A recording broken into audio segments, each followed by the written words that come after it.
Well, hello again. It's been a while. Sorry, I've been busy. Travel a lot for work, and that keeps me very busy and very far away from things. And, well, I'm traveling for a vacation, and I thought, what's the best way to make my vacation as stressful as possible? Drive this to my vacation. This ought to be interesting. So this is the 77 Mercury. It's powered by the Ford 400. There's a few interesting things I want to talk about with this car. For starters, American cars of the 1970s aren't quite widely regarded as the most reliable vehicles that we ever made in this country. Most of them are often considered kind of the downfall of the American car. So, I mean, for instance, this car has a 6.6-liter V8 engine that, from the factory, made about 160 horsepower. My little 83 Toyota truck makes 100 horsepower, and it's a 4-cylinder. And that's not too much of a difference. Anyway, they weren't known for being reliable. They were some of the first uses of electronics to control the cars, electronics that weren't quite really figured out at the time. For instance, this thing has the lovingly called Never Spark, the Ford Duraspark. And I have the service history of this car. It was replaced 5 times. The first time it was replaced was in 1978. And let me remind you, this is a 1977. It didn't make it a full year. The last time it was replaced was in 1995, which maybe they figured it out by then. Maybe it might actually get me there. Doesn't matter, I have a spare one in the trunk, just in case. I'm doing this to kind of prove 2 points to myself. One, that yes, I can make cars reliable, and if it can drive from Detroit to Mackinac, that's probably kind of reliable. For a modern car, that's nothing. For this, And the other thing, too, is because 70s cars are widely regarded as garbage, I can kind of prove you wrong that, no, they're really not garbage. This made it up there with to-be-determined results. Now, what was the appeal of these cars? What makes these... Why do I like something like this? Well, this is terrible in almost every way. In fact, let me rant about the 400 for a quick second. The Ford 400 was the first emissions motor. They made this for the gas crisis. It's a low-compression V8. And it has some interesting quirks about it that Ford experimented with a little bit. The thermostat, for instance, is quite interesting in how it's made and how it works. And it was only ever done on this engine. So parts availabilities for this motor they're out there, but because it's not a popular V8, in fact, it's probably one of Ford's least popular V8s, the parts that exist are enough to get you back on the road, but probably shouldn't drive on a very long road trip with them. So, this is what it is. I like 70s cars because this is a 20-foot long car with 2 doors that open wildly. The hood is long enough to land an airplane on. This is probably about as close as you can get to a land aircraft carrier as you can. And I grew up watching movies like Blues Brothers, and they just thrashed old 70s shitboxes around, and this is an old 70s shitbox. Of course, my favorite part about the car is the headlights flip up. Yeah, that's right. This is basically, it's a 2-door car, headlights flip up, rear-wheel drive. It's basically a Mazda Miata, just a little bit bigger. And we're going to take it from Detroit to Mackinac with the hopes that it makes it there with no problem. If it doesn't make it, well, we'll see what kind of what goes on along the way. If it does make it, this will just be an experiment to see how bad it actually is on gas mileage and how much that's going to cost in the year of our Lord 2025. So, we'll see how that works. Now let me show you a little bit about the car. Some stuff has been done to it, some hasn't been. We'll take a look at it. 7 litres. 7-litre V8 motor. 160 horsepower in the Buick. It's 200 horsepower, okay? How do they get so few horsepower from a V8 motor? I don't know. So this is it, the Ford 400. Again, the least reliable V8 that Ford probably ever made. Yeah, there might be worse, but this one is definitely unloved. Some stuff's original, some stuff isn't. Carburetor, unoriginal. The one that was on here, the original one to the car, is lost to time. I don't know what happened to it. Let's see, the distributor was changed at one point. There's a Hall effect pickup inside there that, that failed on the original distributor. I still have it. I can rebuild it. It's better made. It goes together a little bit better than this pile of junk, but one thing at a time. Starting relay has been changed at some point. Original voltage regulator, original alternator down there, original air conditioner that conveniently doesn't work. Thank God it's not going to be hot. Original brakes, which we're not worrying about that. Don't worry about that. Radiator was record. The original one, or the original core to it, decided that it would spray everywhere one wonderful hot July day. Let's see. Most of the emission stuff was removed, so there's a lot of stuff that's missing where it is. I did the thermostat on the car, and I had issues with the original housing, so I got a replacement one. It's got a couple of block-offs on there. Some of the vapor canisters and all that crap still there. Ignore the redneck wiring. I wanted to put a temperature gauge on the car, but I ran into some issues with that, so doesn't matter. Let's see. So yeah, pile of junk. Looks absolutely beautiful, doesn't it? The interior. Now, it used to have fake wood trim to it. It would look something kind of like that. But whoever had this car before me, they painted over it. They painted it straight black. And they tried to make some sort of little artsy, I don't know, kind of matches the hood ornament of the car. Don't know. I hated it originally, but it's finally grown on me because this thing's, a pile of junk. And one day, just one day, I might replace that V8 with something quick-ish. And then it can be the proper hot rod. So that's why we got the fuzzy dice, got the CB radio ready to go. In case I'm, stranded and want to get yelled at by truckers, because that's about all that CB is good for these days. Got the crank windows, AM, FM radio. Well, actually, nope, it's not even FM. It's just AM. AM only. Let's see, we got the glove box big enough to hide 3 large 44 Magnum revolvers in it, because, again, America. Let's see, it's an automatic, of course. It's a 3-speed slush-o-matic, no overdrive. Last time I checked the miles per gallon, it got 10. So, it's an expensive trip. Let's see, on the clock sits 79,775.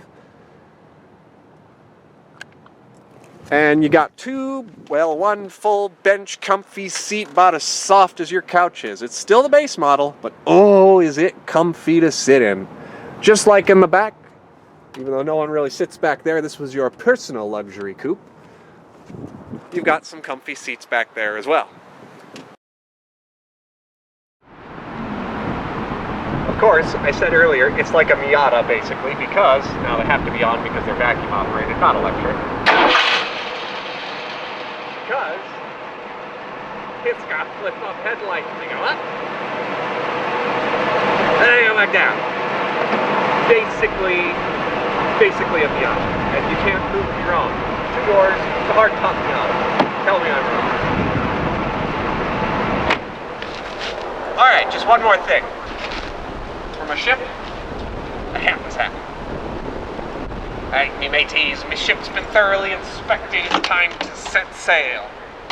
Hopefully, I'll make it the 300-ish miles to Mackinac, and then if it makes it the 300-ish miles back, fine, I'll go to work in the morning the next day. But, here we go. Yeah.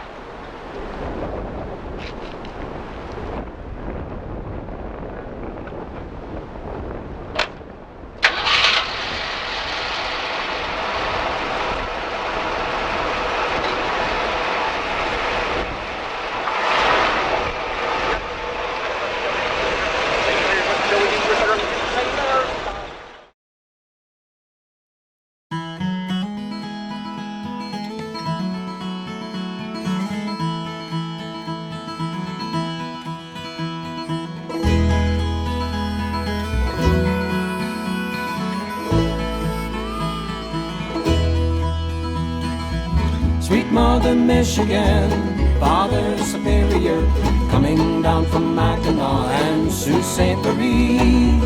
Blue water Huron rolls down to Lake Erie, falls into Ontario and runs on out to sea.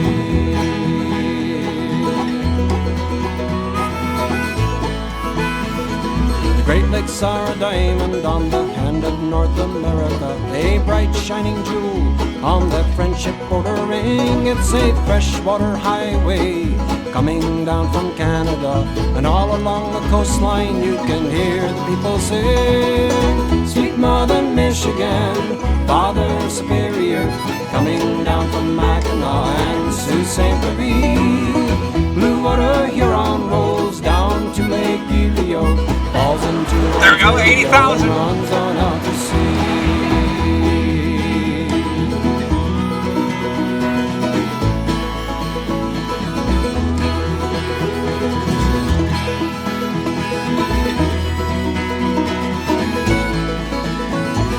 Hardy are the seamen on the ships that load the iron ore, hauling out of Thunder Bay, bound for Buffalo. And hardy are the fishermen, like their fathers were before. They say, bury me at sea when it's my time to go. Sweet Mother Michigan, Father Superior, coming down from Mackinac and Sault Ste. Marie. Blue water Huron rolls down to Lake Erie, falls into Ontario. Yeah, I've done it in the Toyota. I've Put it in this thing.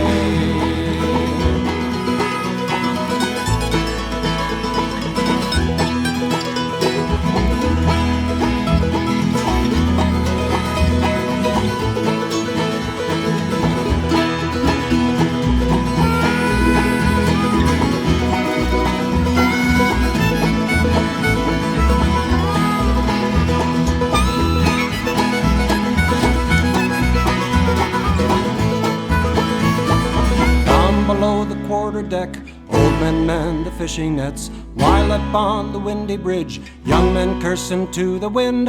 Up and down the Windsor Straits, the wives and mothers lie awake. They pray Our Lady of the Lake will bring them home again.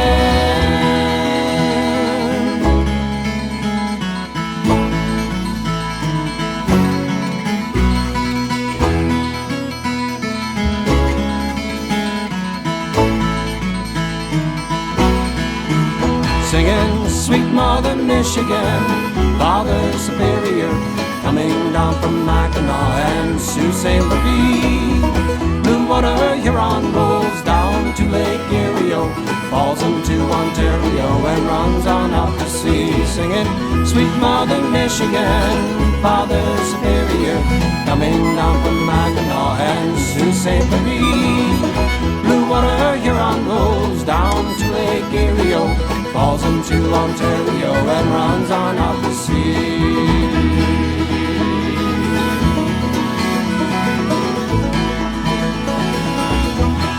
Runs on out to sea.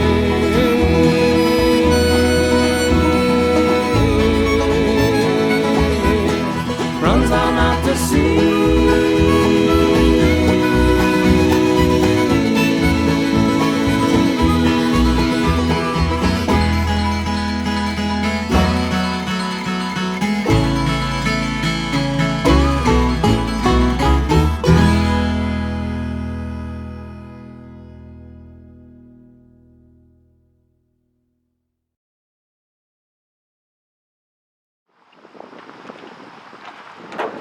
There it is, Mighty Mac.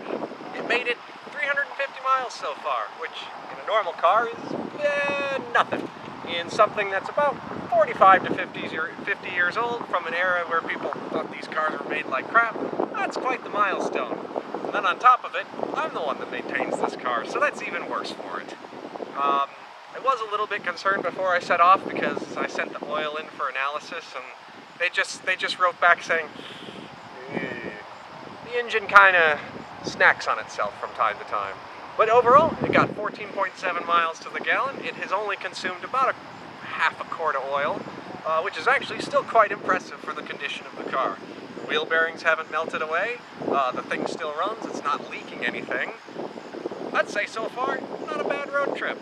But there's still one more challenge, that's after my nice camping trip here, I have to drive it home. And the fun part about that is I'm going to be driving it home on Monday. I'm going to be driving it home on a holiday. There's not going to be anyone able to rescue me. If I break down, if something breaks, there will be no parts stores. There will be no tow truck. There will be no rescue. So the hope is, it made it. Oh, can it make it home?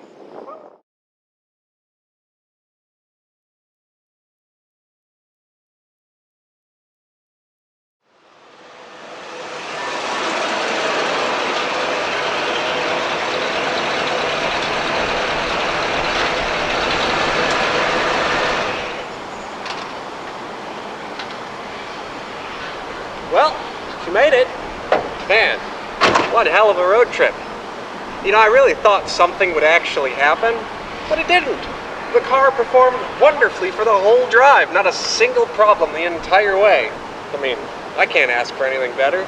Unfortunately, that doesn't make this anything any more interesting than me just trying to make like a little road trip video. Which, as cool as it is, it does actually show something though. I can make cars reliable again. I can make them drive again. And yes, you can road trip a car from the 1970s. There's nothing wrong with this at all.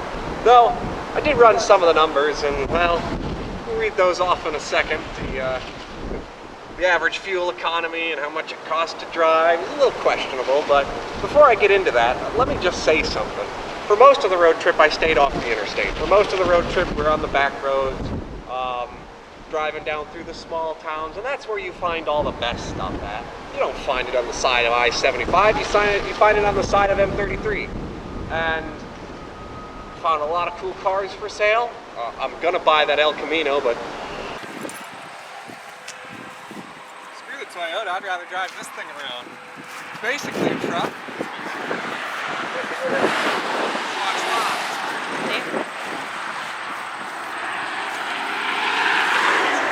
It's actually in really good shape. Holy shit, there's a frame too. On it. 20 miles are on it. The clock works! Look at that, the clock is working. It's not the right time. Well, no, wait, it is the right time, 2:33. Holy crap.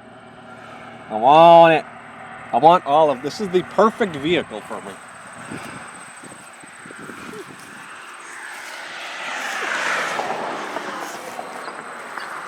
It's locked. I'm smart about that. I know, what do you think?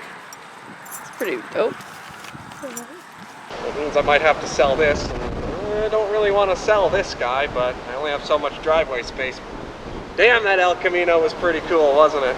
And you meet a lot of interesting people, you get to see all the cool stuff, all the best diners. So before I get into the numbers and tell you how inefficient this car actually was, let me just say something. Even if you're not doing a classic car, sometimes it's worth it to just take the time, look at your map and be like, avoid highways and just go down the back roads. Experience the best parts that this country has to offer. Because, man, it is so much fun. And yes, the camping trip was absolutely fantastic. Me and my friends had a great time, all that jazz. But the real story is this. This made it, this did it. And of course, if you are going to road trip across the state or across the country or anything like that in a classic car, if you pull up to a gas station or a store anywhere with something like this, especially in small town USA, everyone's going to come up to you and be like, oh, I used to have one of these, haven't seen something like this in a while, what you got under the hood? I know I'm not the most social person on the planet, and I don't go out of my way to meet or talk to people. Yeah, when I drive something like this, I gotta be in the headspace for it, because I know people are gonna want to talk about it. But damn, if it's just not such a fun experience every time. Now the only downside, apart from the fact that nothing happened, I ran the numbers. I did 3 fuel stops. At each fuel stop I recorded, At each fuel stop I recorded 14.7 miles to the gallon, 12.8 and 15.3 for an average fuel economy of 14.2 miles per gallon. It's at least in the double digits. I was worried it was going to be worse. Now you may be wondering, well, these were supposed to be emissions era cars, and yeah, there was emissions and fuel saving stuff on these cars at the time, and the 400 is technically an emissions motor, but I ripped all that off. It is just the car. Each fuel stop, $78.50, $66, and my favorite, and I have the receipt for it, this is exactly where the pump stopped, $69.69. Nice. So that came out to be about $214.90. Again, not the cheapest for only going 730-ish miles. Actually, I went 728.6 miles. And if you really do the math, that's about almost 30 cents per mile. Is that efficient? No, not in the slightest bit. Your car that gets like 30 miles to the gallon wouldn't even be bothered by something like that. but it's not as comfortable and it's not as fun. You don't get all the looks and you don't get all the smiles. This has been truly a great road trip, and it crossed the bridge. It did what every project car has to do. It crossed the Mackinac Bridge. But now I'm starting to think, do I sell it and go buy that El Camino? Oh, geez, what a tough choice. I don't know. We'll think it over. I guess in the meantime, I'll go play with something radioactive. That's the name after all, right?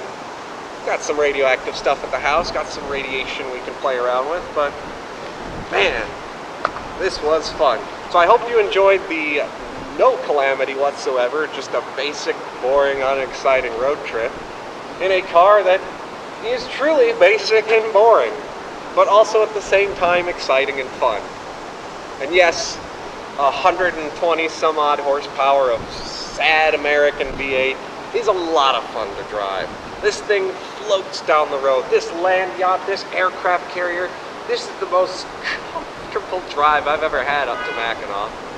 So, I can't ask for anything better. Maybe if I buy that El Camino, something a little bit more exciting will happen. Or maybe I'll fix the Trabant one day. Who knows? Anyway, I got some cool radioactive stuff to play with at home, so maybe we'll do something like that. Again, thank you for watching. To all my friends who are watching, I hope you enjoyed this, and until next time, have a good evening.